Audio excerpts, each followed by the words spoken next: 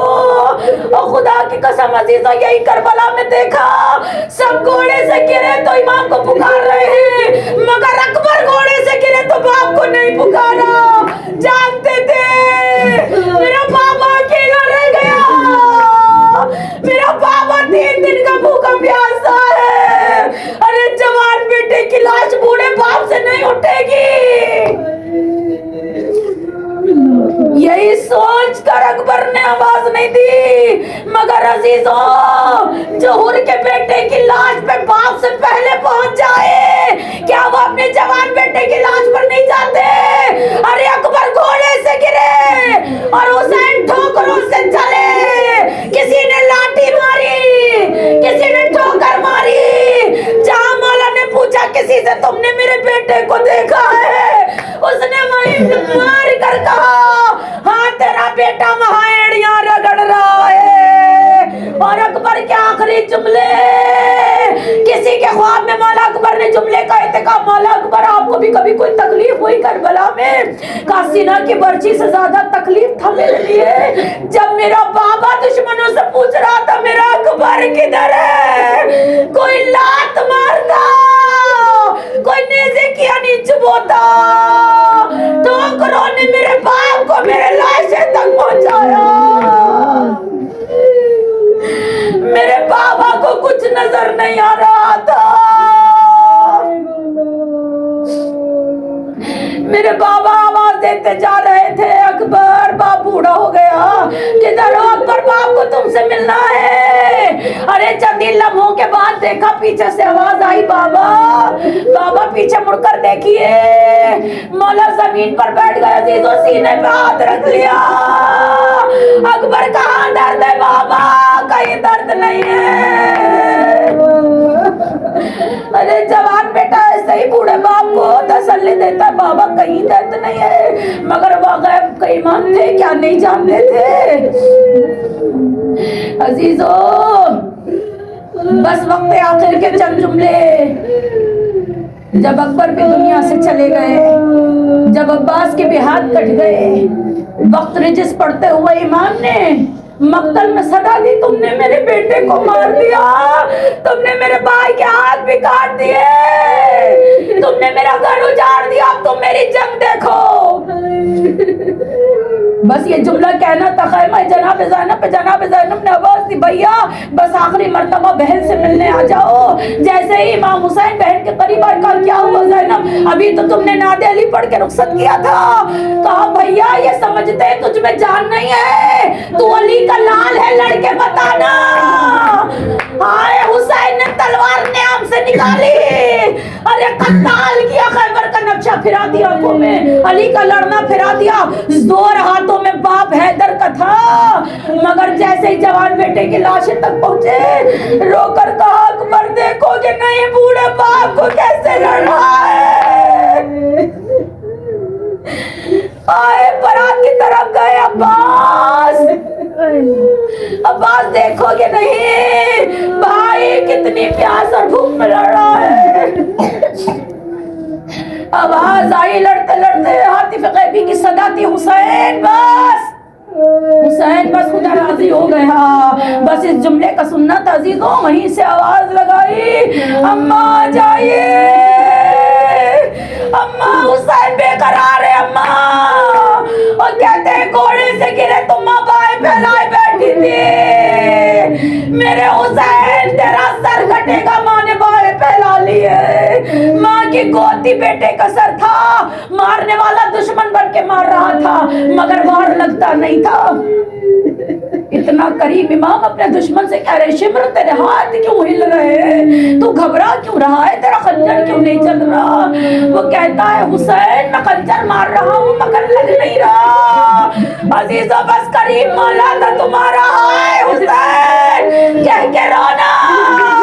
آواز دی اماں ہاتھ ہٹائیے, اماں میرا قاتل گھبرا رہا ہے.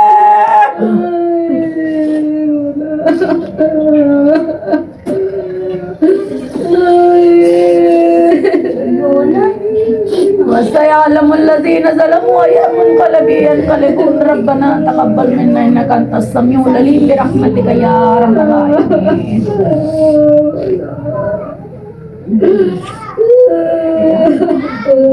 ایک سورہ فاتحہ کا سہارا لیجیے، 3 مرتبہ درود شریف، 1 مرتبہ سورہ یاسین، 3 مرتبہ سورہ اللہم صلی علی محمد وآل محمد.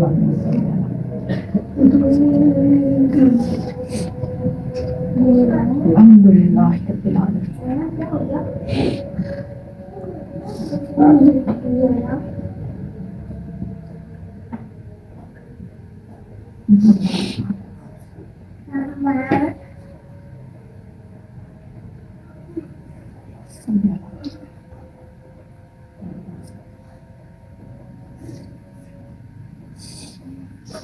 اللهم صل على محمد وآل محمد الأوصياء المرضين بأفضل الصلوات كبارك عليهم بركاتك والسلام عليهم وعلى أرواحهم وأصحابهم ورحمة الله وبركاته. سورہ فاتحہ اس مجلس اعزا جو کچھ اپنے ماں باپ کے لیے، اپنے مرحومین کے لیے کیا پروردگار ان سب کا ثواب مرحومین تک پہنچا دے. میرے اللہ اس ساری مجلس اعزا اس کو جتنا ذکر اس کا ساتھ 4 معصومین شہدائے کربلا کی خدمت میں پیش کر رہے ہیں، اور اس کے بعد سارا ثواب ریاض بیگم بنت صفدر حسین، سید تجمل حسین جعفری بن سید تفضل حسین جعفری، سید افضل حسین جعفری بن سید تجمل حسین جعفری، سیدہ فرزانہ خاتون بنت سید تجمل حسین جعفری، منور علی والقمر حسین، اور جتنے بھی ہمارے مرحوم ہیں پروردگار جن جن کا حق ہماری طرف ہے، میرے اللہ ان سب کو سورہ فاتحہ کا مجلس اعزا کا ثواب پہنچے. پروردگار جن کا ذکر کر رہے ہیں ان کے صدقے میں مرحوم مغفور کی مغفرت اور شفا فرما. پروردگار ان کے گناہان کبیرہ و صغیرہ کو معاف فرما، اور جو زندہ ہیں ہم پروردگار ہمارے بھی گناہان کبیرہ و صغیرہ کو معاف فرما، اور ہماری عبادت کو اپنی بارگاہ میں قبول و منظور فرما. شہزادی جناب سیدہ کے حضور بی بی کی جہاں جس ملعون نے بی بی کو رلایا ان سب پر لعنت. اپنی بی بی کے دل کو شاد کرنے کے لیے جتنی بلند تر ذات بی بی کی اتنی بلند تر صلوات.